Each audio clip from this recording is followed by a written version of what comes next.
Hello and welcome to this Monday edition of FreightWaves Now. I'm your host Anthony Smith, and coming up we have a Rail Intermodal update coming from our very own Mike Baudendistel. But first, we're going to go to Mike Vincent with the carrier update brought to you by PowerFleet. Stay tuned.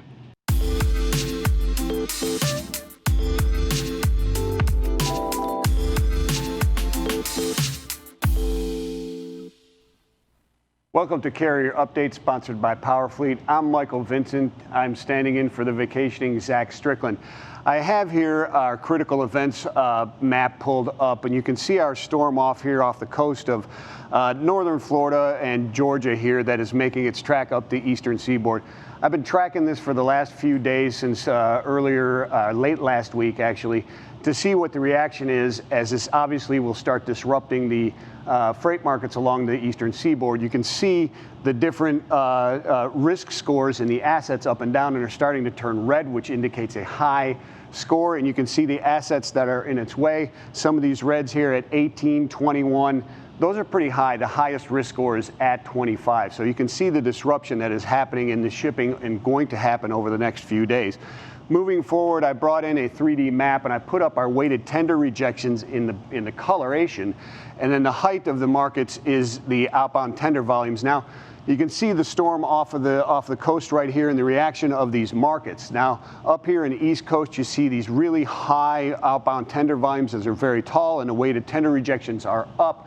These are 2.5 days out. As we look at our tender lead times, are about 2.5 days out. So these are the reaction to the loads that are being offered when this storm is about to hit those areas. And you can see even these smaller markets up here in the Carolinas, et cetera, Wilmington, et cetera, that are starting to grow in volumes. Even Baltimore, Maryland, et cetera, are starting to grow in volumes, and their tender rejects are starting to show up on the weighted rejection map. Now, for smaller markets to show up in this market, it means that there's pretty strong movement. Moving forward here, I have our most volatile markets chart on the left-hand side. And what I have here is, you can see Tifton, Georgia, Jacksonville, Tallahassee even, Wilmington, North Carolina, Roanoke, all showing up in a strong increase in the outbound tender rejections. So carriers need to beware in this area right here. Carriers are rejecting these, rates are going up, and also the head haul volatility is rising in many of these, as you can see in Wilmington, North Carolina, Roanoke, and even a moderate in Tifton right now. Now these are in the Wilmington and Roanoke are in the path of this what is potentially going to strengthen into a hurricane later on today as we move throughout the day. So the disruption will be even stronger. Our weighted tender rejection map across the United States, looking at everything, you can see again the East Coast that we talked about there, and even the Southern California West Coast still weighted tender rejections are quite high. But what's interesting is you're starting to see some smaller markets throughout the center of the United States start to get into the game. And one of the strongest movers is now Columbus, Ohio, as we've learned last week that Rickenbacker Airport there in Columbus, Ohio has posted a couple of record months with volumes coming in, air cargo that is now being moved through this major distribution hub in Ohio. Moving forward, our outbound tender volume index continues its long, steady rise, and I've purposely shown this out only a couple months to eliminate the peak that was there during the COVID pandemic. As you can see, this is a nice, strong, steady climb. You've got a little bit of a flat there. That's called a weekend, and it's extremely normal for that to happen. This is a very strong trend, and there's no signs of this reducing. What this is causing here is outbound tender rejections. Outbound tender rejections are now above 2018, and looks like they'll continue to do that as volumes remain strong. And this is moving our spot rates. Now I have spot rates, kind of a busy map here, but the blue is our outbound tender rejections, and you can see these are the different areas of the United States. You have the United States total, the East and the South and the West. All of them are getting in the game, and all of them are moving forward.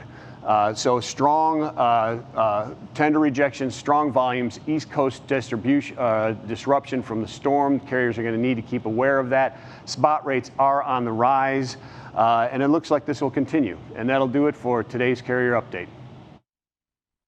The comprehensive logistics offerings from PowerFleet cover in-cab ELD, fleet management, trailer tracking, cargo monitoring, and tracking other assets such as chassis and intermodal containers. Power up your operations with PowerFleet.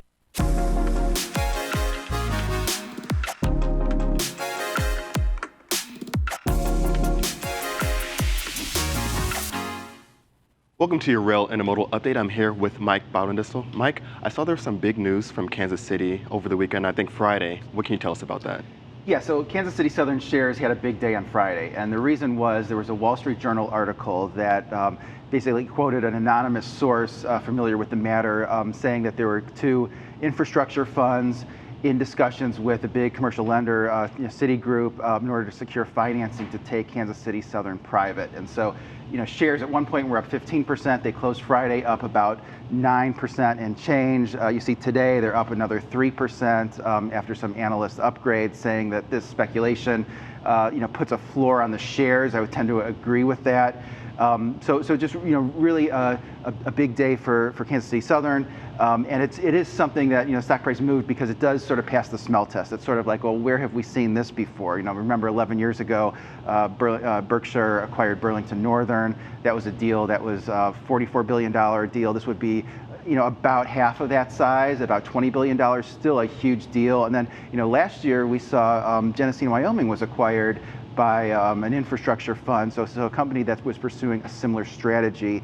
Some of the reasons why they might like that, if you take a look at Kansas City Southern's network, if for those who aren't familiar with it, primarily a north-south network. They do a lot cross-border between U.S. and Mexico. There's sort of the play on the theme that Mexico is the new China in terms of manufacturing. They also do a lot in and around the Gulf Coast.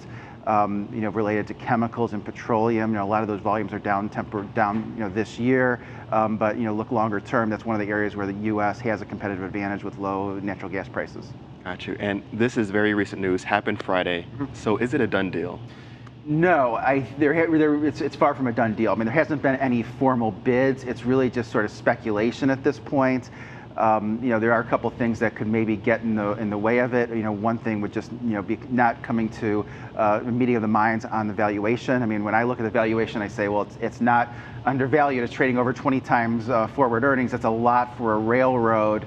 By historical standards, but some would say, well, this Mexico's new China is such an important theme, and when you look at Mexico, the people in Mexico, the employees get paid less, so their margin should really improve to be higher than everyone else's margins, just with that potentially lower cost structure. So shareholders would still have to approve a potential deal, and then they also have to raise the capital. Something north of $20 billion in enterprise value. I mean, it really is a lot of capital to bring together.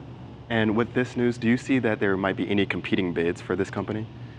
Potentially on the financial side, because infrastructure funds over the last few years have raised so much capital that there could be other groups that were also taking a look at this property. I mean, there's been like I said with Genesee, Wyoming. I mean, there's been a lot of interest in the short lines around the country, so it's made it harder for some of the short line holding companies to go out and find those acquisitions at good prices. But I think it would be difficult for another railroad to acquire Kansas City Southern because it is a very stringent process in terms of getting that potentially approved by the Surface Transportation Board.